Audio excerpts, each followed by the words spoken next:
uzoba remove bonke labefundisi laba abenze amanyala ngegama lakhe. He will raise the new generation. The generation that's not here ukuzophafana nemali yabazalwane. The generation that will invest. Ungakhathazeki ngalaba, they are dying anyway. uNkulunkulu sethubela nje ezobathatha noma ushukela noma yini yakhe bayahamba. Don't worry about them. Lento ukuthi everywhere kuyancwatsha khona.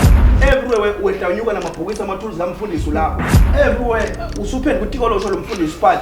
You yourself lo mfundisi akainvesti lutho la kuwena. Inganza kuziphotha phesheya ushintshe imoto wena akubona ukuthi usiciwo saliphi ibhodlela. But now uhlala emva kwendlu uzenza umkhovu wala ekhaya and you're wasting your time. Makufundo befundisi nani singaphuzi. Uqinisa udakwa nawe kumdaka usona nto uhlala nalento edakwayo. So get out of there.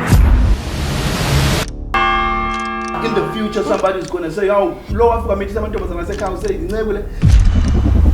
That's ngeke ngishaya izona keyboard player because sabe mfundisi we have come to a level where we worse.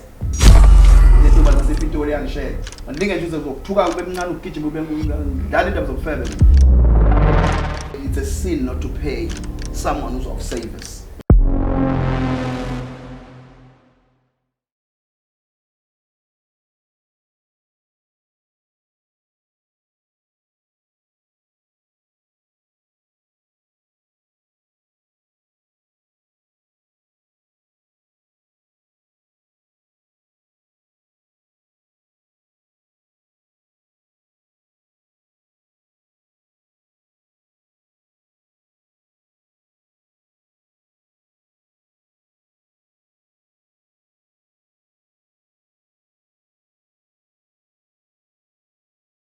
Babukele Makaya, and welcome to episode 5 season 2 of Loud Note Unplugged Music.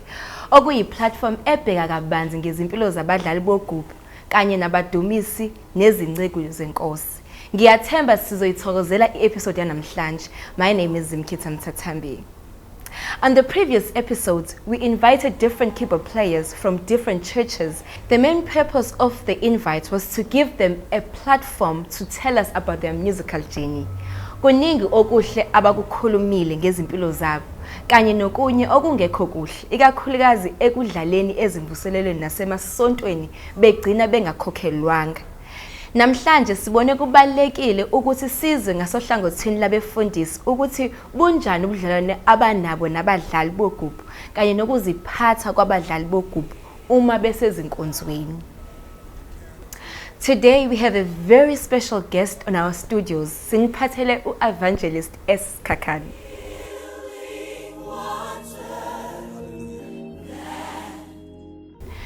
Mfundisi, kade sasifisa ukuba nawe kulohlelo.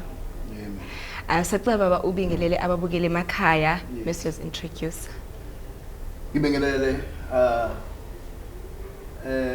nje le platform Loud Note. Ngibingelela now precious sister. It's an honor to be here. Loud Note. Babu Skhakhane lo, all the way from Embangeni. But ngokuzalwa ngizalwa emzimkhulu sengisekhishela eThekwini ke manje for the ministry. Yeah. Fundisi, we're so pleased to have you with us. Baba, sacabanga usichazele nje kabanzi. Ngemvelaphi yakho and your ministry as well, because we know that you're one of the influential men of God. So siyafisa ukuzwa kabanzi ngokuthi what is your ministry, where you come from? All right. Yabese ngishilo ukuthi Babu Skhakhane uzalwa emzimkhulu. uNkulunkulu wangibiza ngengene bedept kwi calling, but ubuvangeli or ukulanda imphefumulo is the major part of my ministry. Even though apostolically and I do also teach the nation on various places. But Babu Skhakhane is married, he's got children, he's a very humble man. And he has been in the field for 20 years now. I'm attending everywhere, preaching the gospel. Before college, this Dharma talk show and all those things, we've been there. I'm attending, Lalana is out there. So we could talk about evangelism I do have a lot to say. Yeah, especially kubantu abasha abane questions ngento zokubizo nokuthi how do you overcome break from umuntu omusha to umuntu osemdala mhlawumbe oshadile, challenges that we have there. Yeah.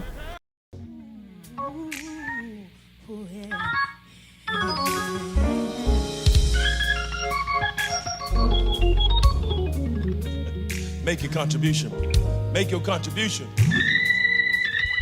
I believe, Mfundisi, ukuthi you have hosted inkonzo. What are some of the challenges that you face as a host? Hey, South Africa is a big challenge. The greatest challenge in South Africa is monelana noma is what. But if abantu bengakwazi in an area, abafundisi bendawo, they give you a hard time. Kuba ma local fraternity endawo tota vala and things like that. But that was my greatest challenge, because I believe ukuthi it's easy. Sometimes when you look indawo ukuthi go put imvusela uthola ukuthi isecond endawo ithi isondele nebandla elithile. So imali is never an issue because uNkulunkulu uyaprovide when you go to a place. But that has been my greatest challenge, is to try to go to a place and the local churches chase you out. Yeah. What kept you going for this? I can say it's just having nowhere to go. More busy where God kills you. Abraham to share his family, everything. That's a calling. A calling is to go to a place where you definitely don't know where you're going. You continue by faith. So what kept me going is just the investing. I invested a lot, you know. I left a lot of things that are so dear. So no man I just continue. You know, I just continue because I believe God will reward me, and He has rewarded me actually in Salah for that faithfulness.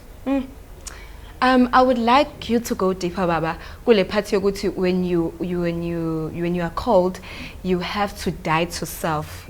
Ngifuna elaborate mfundisi ukuthi na eziphi izinto omele uziyeke. The first thing,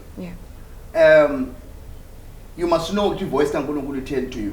That's the first thing. Because uNkulunkulu will never use you more than a platform invite you. Most people these days by researcher, and they know a lot of things. And some of the things they know are not what they are called to do. And you must learn to know the voice. Number two, you must wait for your time. That's the most difficult of it all. You wait for your time because uzobona abantu abaningi beba successful, beba nama ministries, beba famous, beba yini. I waited 20 years or 15 years, even at the end. You must wait for your time. Most of all, you must have a place ekufundisa uba moral. That's the pillar. You know, our morals for call are not basically something you say Zulu in Skhakhane. No, morality is a cash to you. You know, a person opile immoral. I don't care who's a bank manager, who's a uba ninkinga easy ngisho kwi family life yakhe ngisho so uma uzothi ubiziwe uthathe for granted isimilo, uthathe for granted the lifestyle, you have destroyed your future.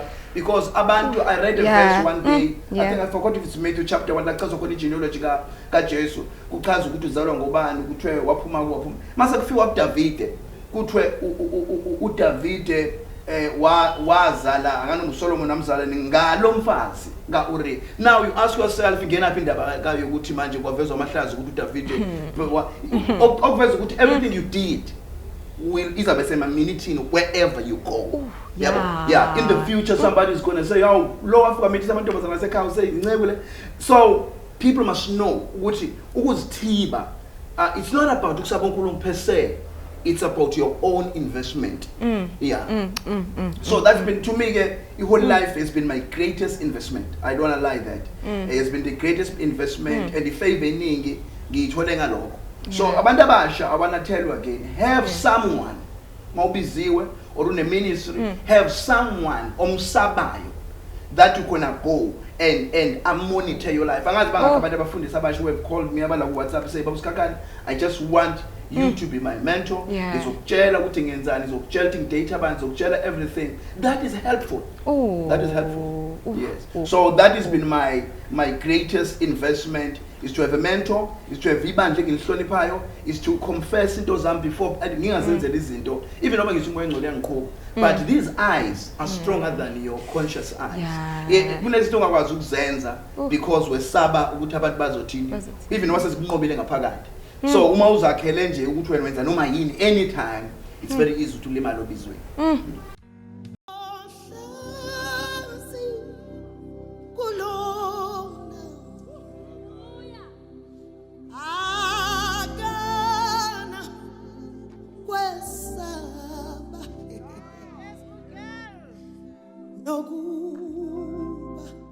Babukele emakhaya namfundisi, as you all know ukuthi kule nqubo lesikuyona the show, we talk mostly sigcile kakhulu kuma ministers in songs, keyboard player, musical players. Ngisacela ukubuza baba, kubaluleke kangakanani ukuthi keyboard player bakhokhelwe emabandleni? All right. Very touchy subject. Into yokukhokhelwa, it goes back even to the scripture. In the scripture you'll find many verses. I'll just read few because I'm organizing. I think it's Luke 10:7, and in the same house, remain eating and drinking such things as they give. That means must provide with that. For the laborer is worthy of his hire. Go not from house to house. That means remain to this ministry. And the ministry might be responsible to feed and everything. And the other thing, 1 Timothy 5:18, for as scripture said, that thou shalt not move an ox that treadeth out the corn, and the laborer is worthy of his reward. Deuteronomy 24 verse 15.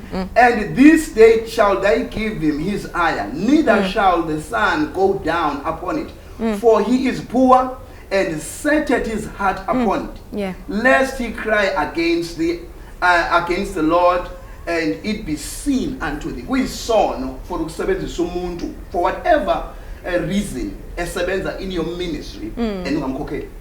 I don't care what he does. That person must be paid. So,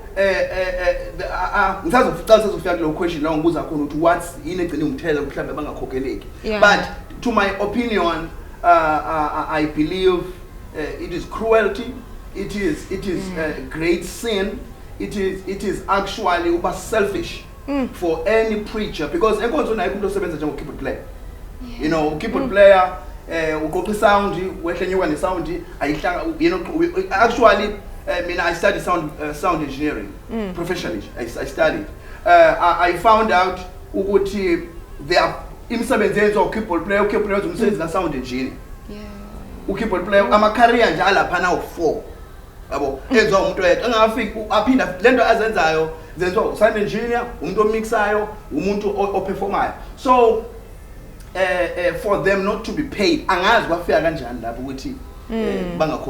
don't know, but it's a sin not to pay someone who's of service.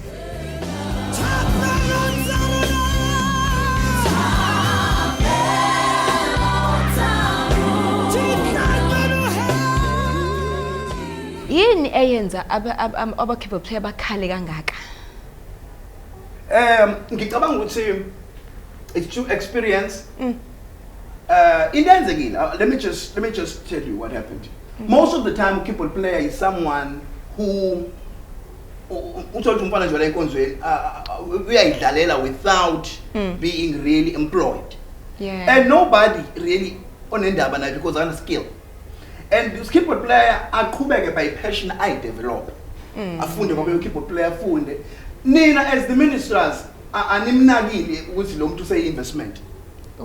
That igap ibalapho abafika ukeyboard player kufana njengamanje lapho ukeyboard players ufika sekuthiwa vele uyaziwa then you employ him. You cannot employ someone or ingane nje la inkonzweni eyidlalelayo ongayinakile. Then suddenly uyabona utshelwa abantu ukuthi usiyadlala ubani. Then suddenly ukeyboard player adlala and naye mayidlala bandla umuntu kaNkulunkulu hayi ngoba efuna imali. It's just the passion. Yeah.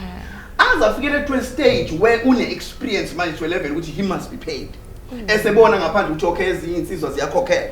Mayiqale iquestion ake lonto bese uthi pastor awu wena ngidevelopelana kwa instrument ujwayelela and now usuthi wena futhi manje ufuna ukukhokhela. What so it's I think kuba khona igap between pastor be realize ukuthi lo muntu ngempela uyi asset. And from the time yena as develop. I think all keyboard players should have a place where a professional where you're supposed to go when you're asking for a keyboard player. Okay. Yes. So that uzomhirisha lapho as a contract. Okay. Yes. Because uma ikhulele la ingane ka sister bani. It's very difficult ngoku nekuklik ukuthi lo muntu ingakho ube opasing engakhuluma nawo. Athi lo mfana lona ngamsiza bengimsiza lana lo mfana lo usefuna imali lo mfana. Because imali yakhe akambuki nje le-staff. Yeah. I think ukuthi okay player they must find a platform ezobenza babe ne-value. Yeah. Anganoma ngiphendula kahle nombuzo wakho. Yeah, you did, Baba. You did. Yes. So I think they complain because ababona ukuthi i-leadership ayibabuki njengabantu abane-value. Ibabuka njengabantu nje abafuna ukuzi-expose. As the saying says, ukuthi ena awu realize ukuthi into ibaleke kanjani until it is taken from you. Yes. That's a good point. Yes. Baba, ngicela ukubuza ukuthi have you ever had a bad experience with a keyboard player? Yeah, not much because I'm very in fact ungabuza around I even take abanye to school. I believe in life ukuthi don't leave nomuntu if you're not investing in them. So everyone who comes to me I can tell you this is not about me but a keyboard player. But one instant where I remember I had to share ibandla likalungi emla sibeke ilokhuzana in a conference. Then suddenly I had these 4 boys because we needed so drums and all these things and so only 10 so we needed a lot of I think keyboard player abaningi manje bane beef noma wena you're a good pastor but befika kuwena bafike sebehethwe kakhulu befundisi bafika kuwena already sebenama attitude laphana we delayed nge-hour like badlala bedlala in praise and worship and badelay nge-hour and really I was going to pay them the extra time but wathatha isikhathi nge-hour which sasivumelene ngaso ukuthi bazodlala sona kanti kuzowenza lo msimlande airport ukudlula 30 minutes bavele bayiphumela abafana like inkonzo eqhubeka bayiphumela baqoqana boyi4 baphuma bayohlala phandle nje it was a very embarrassing scene and which to me yabalimaza kakhulu to me because babengazi ukuthi how much I invest in them yabo babengazi ukuthi ngizobakhokhela more and njengamanje nginendawo eningi la bengibarefera khona but ngibarefer but maba invest mase ngicheck ngathola ukuthi abahlunyezwa kakhulu lezi ingcebo so my advice is ungahambi uhamba nobubovu obuthole kwenye indawo uyena kwenye indawo uma ngaba uhlunyezwa umfundisi asifani nasabefundisi uzoluzwa izinto uzoluzwa abantu abagood because ukhelisha attitude wrong yakuthi waphathwa kabi somewhere so those are the only boys that misbehaved in otherwise abangaziyo nje mina njengamanje ngifuna keyboard player but jump ngisho kuthiwa ngimfolise Cape Town ujumpa manje because you know that guy is going to pay he's going to treat us well kwami nje bathi bedlala kuze for the studio kwami babe bebrayi inyama they know I really invest in them because I know they play a big part in the service.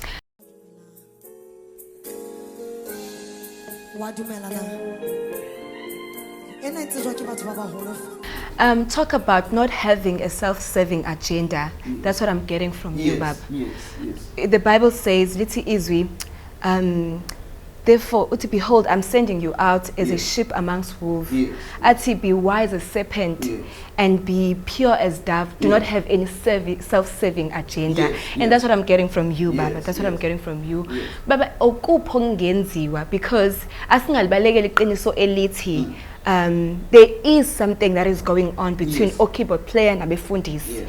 And o-keyboard player abaningi sebekuvezile lokho ukuthi ena they have a question mark Yes. regarding abefundisi ngoba Yes. baphatheka ngakahle. Yes. Okupho okungenzeka ukuze kumende leyo relationship between pastors and keyboard players ukuze siqhube because umbuso lo and singabandawonye.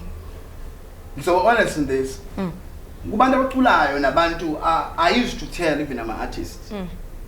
I think inkonzo manje they are a greatest red zone for abantu babatalent. Manje uyangibuza mina njengamanje ukuthi baba Skhakhane ngihambe ngiyodlala enkonzweni noma I can say inkonzo zizokuhlukumeza beyond measure. Why? Because inkonzo njengamanje sezama empire ama families. Like if ngiqala ibandla nje manje ngiqala into engizoyishaya nonkosikazi wami engizoyishaya nengane yami. You are not even in the picture wena. And abazalwane bathola ukuba serve kutshelwa bona kuphela ukuba serve. But mina I know ukuthi ngizokwenza imali for umndeni wami. Oh. Like ukuze upastor oyimillionaire ethi o rich ethi o keyboard player ba serve abangakhokhela. Uthi uyabona ingane yakhe iphethe iPad ka 30,000. Like you don't pay someone who makes a service warm. But so I think if inkonzo depend on investment business for a family. Every investment business it must operate on business principles. You don't use anyone unless you're gonna pay him if you're running a business. So kunabantu ekuthiwa kunabantu ekuthiwa bareina like abatravela bahambe amazwe behamba ngemali eminikelo benza ama vacation. Then they come back and tell umuntu ohleze ohlala kule sound for hours and bazomtshela ukuthi lo muntu lo yena uyaseva bolanga. So my advice, what should be done? Yeah. Okay, but people should start something like a forum, a professional forum enababeli. Yabo into ecishe nga Sambro emela abaculi.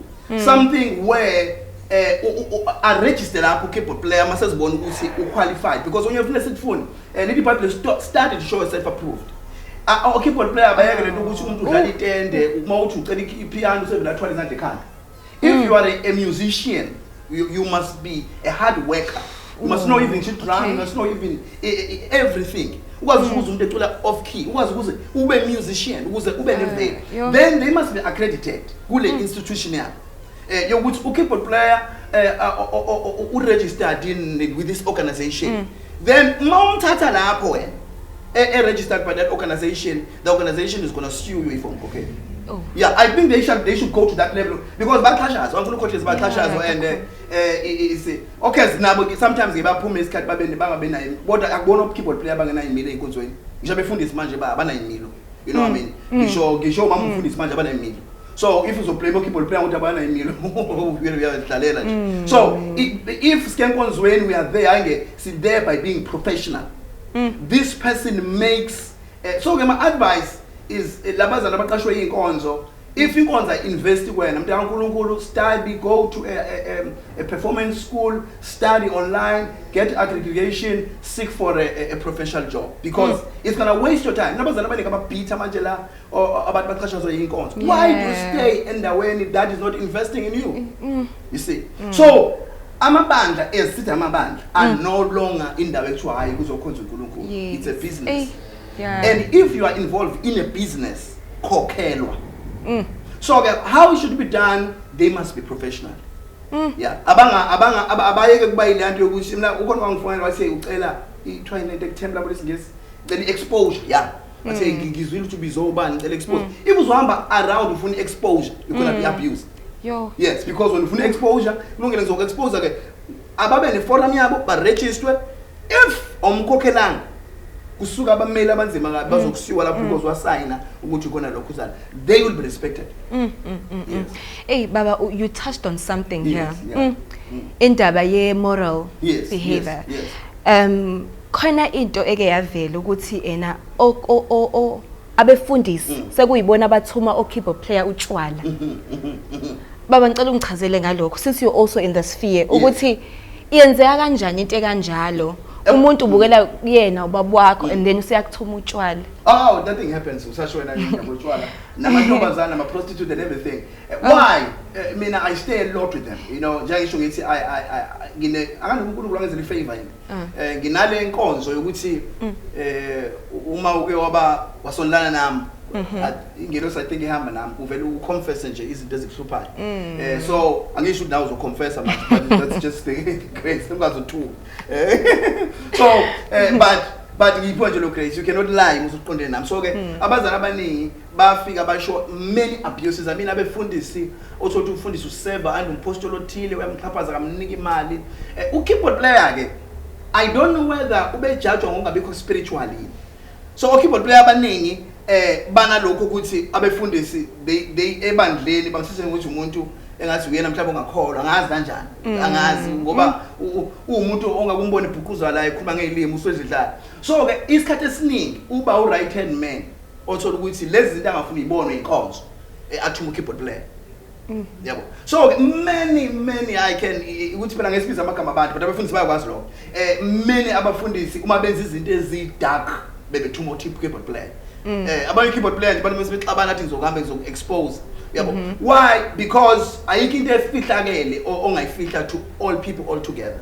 So ke yiko ngisho ngithi why lokho ukuthi umuntu athuma keyboard player kutshengisa wona ukuthi akamveli uyishi.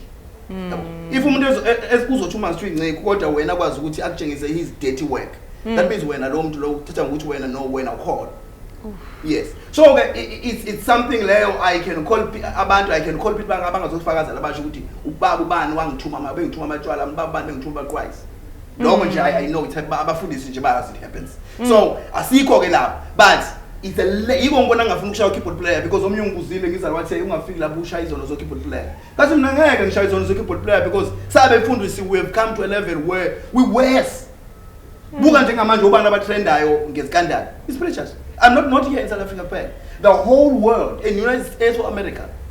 So and if mina ngiyinceku ngingakwazi ukwehlika to phila impilo engasile why keyboard player ngimplemelana. I mean, he's supposed to look up to me. Yeah. So the level of immorality is so worse in the church to a level which sometimes ngibe ashamed ukuthi legama elithi Christian noba lobo umzalwane kwasamina ngibe namahloni ngithi uNkulunkulu ezinye izinkolo ezingafuni ukusindiswa ngathi buka ku Facebook today buka izikandals zemishado buka obani abathenda kakhulu ngamngango abantu bezinye izinkolo lapha it's us uzibuza inkonzo enjani inkolo enjani ehlulwa umshado inkolo enjani ehlulwa ifamily matters.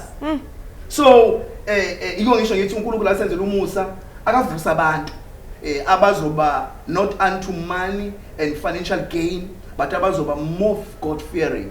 Yeah.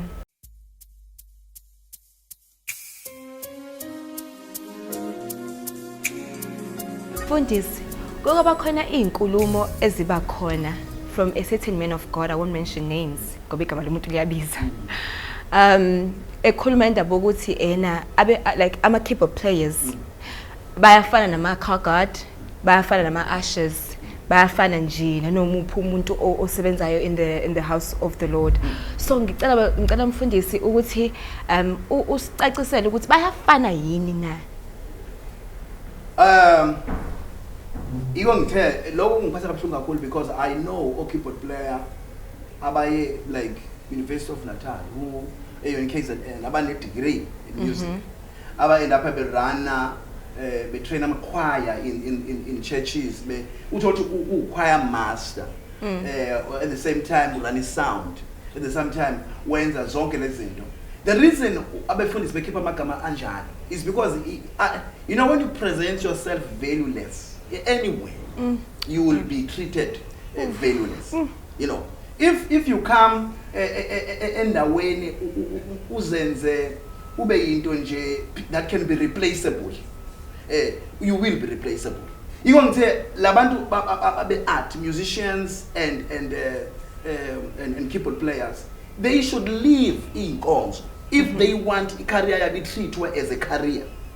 They should abayeke ukungena enkonzweni zokuseva. Umuntu akathatha ingane yakhe noba thatha umshana wakhe aseveke They must uma ngaba into esenkonzweni abanani nobubanje la enkonzweni ashaya keyboard ka play. But these guys who are professional, who wanna be treated professional, bread and butter ya indaba yokudlala insimbi, they should be employed by churches. Then umfundisi zonke lokhethwe ezekhagadi. Because might ukufanisa nekhagadi uchaza ukuthi umuntu ovulwa kusoko belambile uphethe inkomishi umela eminyaka. That's how he looks at it. That means nobe nayo imali yokumkhokhela. But because umbuka nje ngebheka nje. It's the way they presented themselves. If you present yourself as cheap, people will treat you as trash. And abafundisi, they abuse laba bantu because to them but replaceable. You know what I mean? You can get a keyboard player, okay, mayihamba lona sipho lapha emuva ozoqhubeka la semncengana. But if there was a profession nohulumeni angenelele ukuthi uhulumeni nje manje ungena kubantu abasebenza emakhishini, like uhulumeni ungenelela kubantu abasebenza emaplazini, like ngisho manje mawungabe une construction company nje uthole itender, ulabor uyangenelela nje ukuthi laba ngisho kuthiwa ungayihlisa iprices bencane time na ufuna ukwena itender uyehlisa bencane imali yakho bakunikeza itender ulabor hey, you must pay an employee this much in a month. Why keyboard player bengenayo leyo nto? Why bengenayo society ehamba ne-law ehamba no-government yokuthi ngisho kuthiwa wena umthatha ngomqondo wakho umthathe ngokuthi uyamvakala kufanele kube umuntu ozofika umthetho lapha uhola mali lo muntu. So they must run away from ukuthi badlale ngokholwa, abadlale as a career, and bakhokhele by force. They must be prices fixed. Yokuthi umbize etendeni ukhokha le mali mawungaba ungenayo imali yaloko umkhokhela unegotiate naye nisign phansi ukuthi this is how far it's gonna be, because we know inkonzo ziyayenza imali, we know that sibona ngelifestyle befundisi banemali they have money inoba bangaphila 10,000 lives banemali to supply themselves and they fail to support a keyboard player, so they don't value them, that's all. Simple. What's your take baba kule ndaba ukuthi I'll place a scenario ne lapho kuthola ukuthi kuzofika i-guest speak for 3 days or 2 days ikhokhela 5,000 mase kuthola ukuthi ena o keyboard player nama worshippers they've been there since iqala imvuselelo from day 1 until day 30 but abakhokhelwa lutho. What's your take on that? I think that's not supposed to be so. Kunalento eyisetshenziswa befundisi bathi ngisebenzisa ingane zami angihirish like ukuthi ngizoya ngaphandle ngithatha umuntu osaziwa njenge-artist or something, ngisebenzisa ingane zami and ingane zami ziyangi-understanda ngisatu whatever things akunankinga lapho usebenzisa ingane zakho usebenzisa ingane zakho, but ngifuna mina khona into engifuna ukukhuluma nabo la angikhuluma nabafundisi ngikhuluma nabadlali. Okay. Uma umdlali ozibuka enkonzweni njengomuntu ozosonta ozokhonza, that means as samakholwa not we have to come there and worship. If wenza lokho then asingeni part of relationship yakho nebandla lakho nomfundisi wakho, noba ngakukhokhela uzokhonza, that means uzama uthanda uzama ungathandi. But if already flat la ushadile ufuna ukwendla ingane zakho, this is bread and butter. You cannot work in an environment lapho uzokhokhelwa mabi imali khona or uzokuthiwa imali izobonana ngomnikelo. No, umuntu before enza inkonzo, mina before ngenza inkonzo ngibeka phansi okay just 50,000 wonke ama expenses zokhokhela keyboard player zokhokhela sound zokhokhela lokho. Umnikelo songeza nje ukhave lesikwelete esengisenze mina. Hayi ukuthi umnikelo wona uzokhokhela abantu because ngeke ubhagene ngomnikelo. So please, those who want to be treated professionally, mntankulunkulu, as I told you before, leave that place. Go and uze ngeSunday kuphela uzokhonza, but uhambe uyodeveloper somewhere lapho uzoveliswa khona, because that's stupid. How can you nifike nomuntu kanye kanti nithe posted nobabili Sunday uyakhokhela wena ukhokhela? To me, if ukhona 10,000 ophumile, to me ngathi ngangena kuma percentage umfundisi anikezwe maybe 60% of that 10,000, then omnye 40% of 10,000 uyobanya because ikhona imali ekhona to pay someone. But mfundisi akufanana nokuthi nje akufanana ama rank bayiclassify umsebenzi lo lithe iBhayibheli insebenzi ufana inkokhelo. Uma ngaba singafuna ukwenza lokho asibele back bazalwane sishaya izandla siqhobha izandla siyimele phansi kwesihlahla siqhobha izandla silokhuzane sishaya izandla lapho ayikho ukhokhela. Once umuntu ungafuna ukushaya ama keys Uyazi ufunda mina music school ukufunda upiano nje uhlala usuku wakwenza ama skates into enzima kabi leyo ukuthi ngizothi sengiyenza leyo nto for past 4 years ungitshela ukuthi that was all just into efana ekhakade. Do you even know ukuthi yini lengiyenzayo istress engibakusona ngifake earphone ngalana ngibalansisa yonke into ngenzela ukuthi usound kahle phambi kwabantu wena. Without labantu be sound nabantu bama camera inkonzo manje ziku social media. If bebengekho lo bantu ngaba sibazi uTTG ngaba sibazi bonke labantu abagcwele umhlaba wonke sibazi because of about the sound le video. So if no bantu abakhokheli that means really you are short sighted because they are the one who take you out there. I'm like a song in and I'm playing. On that note ke baba yokuthi ena or ama guest speakers ayakhokhela and then ama keyboard players angakhokhela.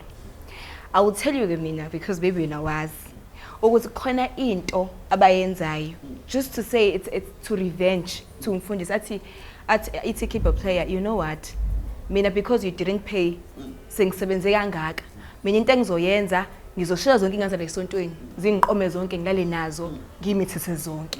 What's your take on that? No, it's ungakhuluma uthi nomuntu who's going through the same situation ukuthi yazi mina the way I'm so hurt engizoyenza ngizodestroy nje lomsebenzi wakhe. Uma ngaba usebenza umzimba wakho ukwenza izinto especially if ofebe you are not destroying umsebenzi womunye umuntu, you are destroying your own body, you are destroying your own self. And you are destroying actually even your future generational cases you are right now.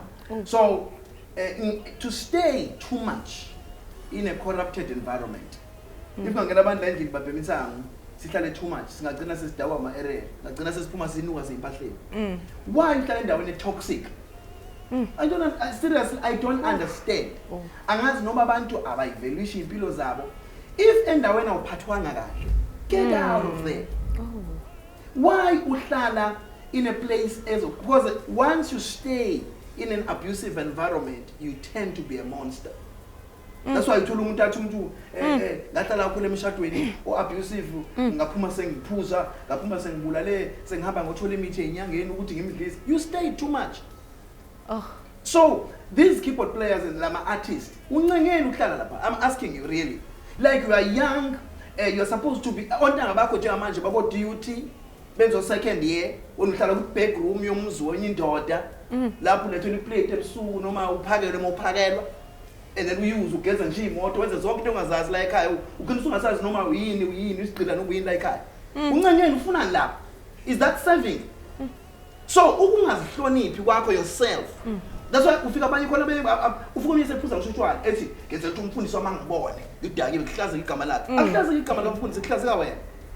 So don't destroy yourself because utuzama ukurevenge omunye umuntu usebenzisa your own wena uzoyisihogweni wena uzolahlekelwa ireputation and njengasuqala uganga uzalinki uzomithi mawumithi izingane eziwu5 usunengane eziwu5 ozala out of wedlock so 20 years uzahamba nomshado straight lengane ziyakuhlupha zikudonsela izikweletini awusazi afford.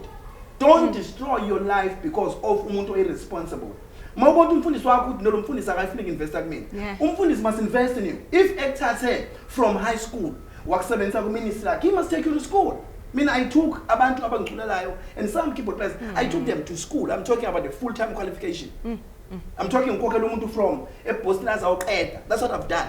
I've got people who are working with a good mayifika umuntu i-team yami yonke ngangibahlalisa phansi ngithi wena ufuna sikukhokhele every day noma ufuna sikunike qualification because I don't want to work nengane yomuntu. It's a curse to work nomuntu ozongikhomba kanje kusasa sengidlula ngemoto la athi kuhamba ngemoto enjani thina. So lo magama uNkulunkulu lithi iBhayibheli uNkulunkulu uyaqalekisa umuntu abantu abakho inkosi efihla ukho abantu becomplain. So once you live with people and omune beef ngawo that's a curse to you. So people must know this. Mind yourself. Umncane maba ula kwiministry kaSkhakhane iza kuSkhakhane ngifuna ukuba iartist ngifuna ukuba uinstrument ngicela bandla ukuthi mhlambe isala lami uyihlukanise phakathi ungiinvestele esikoleni ethile ungine ababe on those terms. Not just ube lana nje ngathi umuntu nje ongena rank esingazuthi wenzani lana.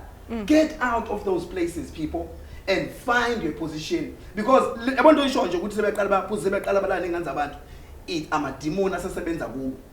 But afaka ubani lamademon environment abahlale kuyona too much.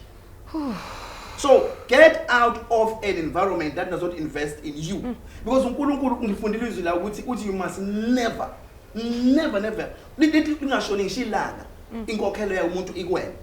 Lingashoni ilanga inkokhelo yomuntu ikwena. But ubona uma ukwazi ukukhokhela omunye ufikile ukubona mhlawumbe kuthiwa kufike iartist recognized abayenzi lo nonsense. They will pay that person and babuye kulohla like who has done twice work. Umise itende lo muntu akemsebenza ukumisa itende. Ugeza imoto yakhe akumsebenza ugeza imoto yakhe. Uqoqa isound ngoba usound engineer, that's not his job. He's supposed to employ a sound engineer. Umsebenzi wakhe is to stay in a keyboard. But he's doing 12 jobs and at the end of the day uzothi ngikhokhele ubani obelele hotel number 1. Ofike lana for 30 minutes and abuse umuntu ohlala naye almost every day. So people must value themselves and get out of those places. If you when I go to school, develop yourself, find a job, develop a career, some recognized concerts and things like that. 5 years down the line, says you're going to say, basically, long to lawyer who pays when you know, set sound, that's a greatest sound engineer. It's now like South Africa. It's in Biza. Wow, Pastor Wako, Agasaka 40. Get to that route. Yes. Wow, all I can say is I'm speechless, Babugile Makaya, and I hope you're learning something from what has been said here. Bab, siyabonga kakhulu. Thank you so much for coming here and actually enlightening us, because the Bible says, my people perish because they lack knowledge. Yes, yes. And right now we feel like sitholing early knowledge. Yes, yes. With that being said, babugele makhaya sengithe bazalwane but nobona bazalwane. Siyabonga mfundisi ukuthi ube khona nathi lana, and a lot is enlightened even in our mind. Siyabonga kakhulu. Okupho ongakushiya kumbukeli usibukele emakhaya. What advice would you give to a keyboard player ohlele ekhaya laba abancane abasafufusayo? What advice would you give them? And also, what would you say nje into ongayisho nje kubabukeli just to give them hope, because konakele? Engakusho nje ukuthi keyboard players imiseke enenzayo niya relocate na niyohlala emzini yabefundisi. Nihlale laphana nibe abantu nje uthi umuntu ufele umatric uphase umatric uyohlala komfundisi. That's the greatest mistake. First invest in your future professionally. And seek a school of music, seek a school of art. Because it doesn't want to be beef, which when you wasted your time, almost 10 years of your life. Back room and in front of you. Seek invest in yourself. If because we are called you must put a limit on that. Everywhere everywhere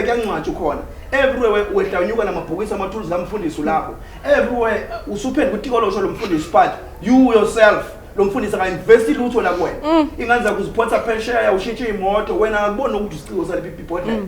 You are fooling yourself usiphuphu. You must live there buyela kini and start to invest in yourself. Le craft yakho uyifunde uyiregister ube certificate wenze nama small businesses not to sebenza McDonald's ngokwenzani but uzirendele your own apartment develop your skill.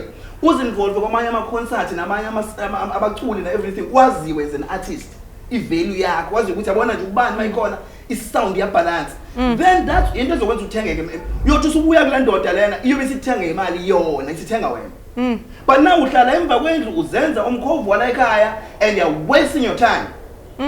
And you know when you go to discourage, nalezo lezane ndodo uzifunda ubona ukuthi makuphuza befundisi nani singaphuza. Uqinisa udakwa nawe kumdabiswa lento uhlala nale ndodo edakwayo. So get out of there. Akona kini lapho. Uzozibe bitter uthi ubuka ingane zakho uzithengelana. How do you develop your own career? So esizweni there will be abantu abasetshenziswa uNkulunkulu abazobuyisa uNkulunkulu uzoba remove bonke labefundisi laba abenze amanyala ngegama lakhe. He will raise the new generation. The generation that's not here ukuzophafana nemali yabazalwane. A generation that will invest ungakhathazeki ngalaba, they are dying anyway. uNkulunkulu sethubela into ezobathatha noma ushukela noma yini yakhe bayahamba. Don't worry about them. But a new generation is coming. and God is going to use them. So pray for those people. Pray for him. Pray for them, because the new generation must be protected by morals and prayer. Hallelujah. Hey. Wow. All I can say is wow. Babukele emakhaya, I hope ukuthi yena niyezwa lokho kukhulunywayo. Baba, abafisa ukuxhumana nawe, bangaxhumana nawe kephi? Uyatholakala Oh yes, yeah. I'm not very good. These things are online. Okay. But if you go to when you try page, you'll find my number. There's 060326484, 060326484. You can even not to inbox, but we might wait for the whole month there. But maybe I might get you. That's 060. You just send a WhatsApp and a voice note, and then we what I want to say details and sell the tubers and say Pitori and share. And think I choose to took out the kitchen that in terms of family. Just make sure Gucci could be straight. Yeah, you go to Funukulu no Funan. But that's when WhatsApp more flexible. Yeah, because you get direct and but on phone just voice now. I don't know. Yes. Thank you for watching today's episode. I hope you enjoyed it. Uma ufisa kuxhumana nathi, send us an email to loudnotemusic@gmail.com. Please follow us on Facebook, Loud Note Unplugged Music, and also subscribe on our YouTube channel. Don't forget to like this video and share nabangani bakho. Let's meet again next time.